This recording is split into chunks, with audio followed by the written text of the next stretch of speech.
Ayan,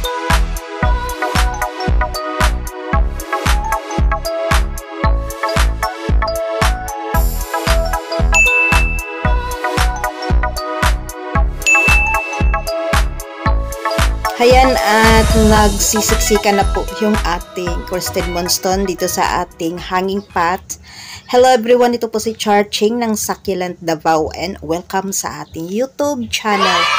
And for today's video, so ito guys, binaba ko po yung ating isang pot na crusted moonstone. So bago po natin siya aayusin ay ayan, ipapakita ko lang po sa inyo guys yung ating mga dito sinasagip na mga halaman. Ito guys yung ating burrito. So tingin ko nagka-stem rot ito siya guys, kaya yan, nilipat ko po siya dito sa maliliit na paso. Ayan, at yung naman, yung mga cuttings natin, yan, mga cuttings natin ay okay naman po sila yan, at tumaas na sila. And then heto yung ating mother plant na pinagputulan ay ayan madali siyang maglagas, matanggal yung mga daw, pero okay naman po guys, at na meron namang na lumalabas na mga pop. So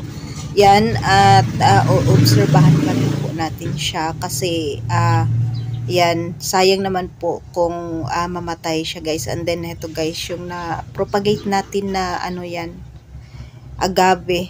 Ayan, napakaganda. And then yung aking mga hawartia, so magagamit po natin sila sa sa darating nating mga gagawing dish garden. So heto guys yung ay iba nating mga propagation. So ayan na sila. And then heto na guys yung isa nating pot na crusted moonstone. So heto, super lush na siya.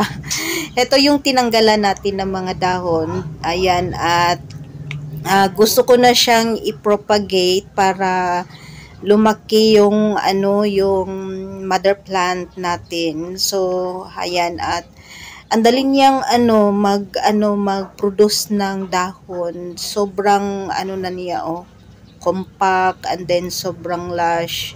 Yan, nagsisiksikan na po sila. So ayan, tinatry kong tanggalan ng babies. So ganito po ako guys, magtanggal ng mga babies ng ating mga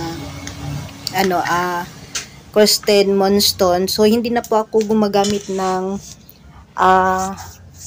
gunting kasi iniiwasan ko pong magka-fungus yung ating halaman. So ganyan po, pag meron ng medyo matured na baby, ayan, tinitwest ko lang, ikot lang konti para matanggal na po. Madali lang po kasi siyang matanggal. So ayan, at ayan, sa ilalim naman po yung mga natanggal natin na mga dahon. Ayan guys, na nagka-pops, or ayan ito to siya, dahon siya, galing siya sa dahon. So ayan, at i-propagate natin siya or ilipat natin siya ng pot. So ayan, at meron akong nakikitang pwede nang tanggalin na mga babies. So lang siya, kasi medyo mahirap lang siya tanggalan kasi yung ibang dahon ay ayan, naglalaglagan na.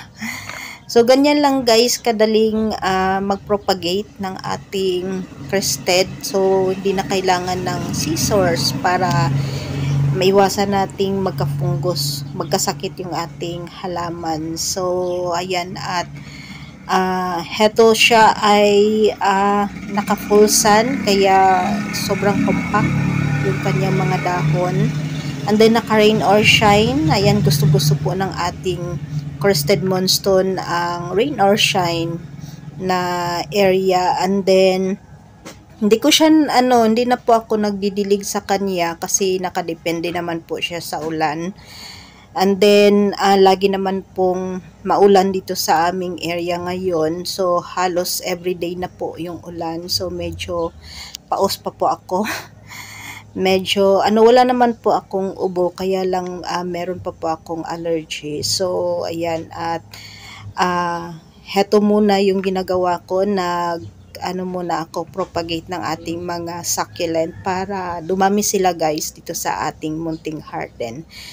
So ayan, at ayan, nagtatanggal na din po ako ng konting dahon para gumanda yung ating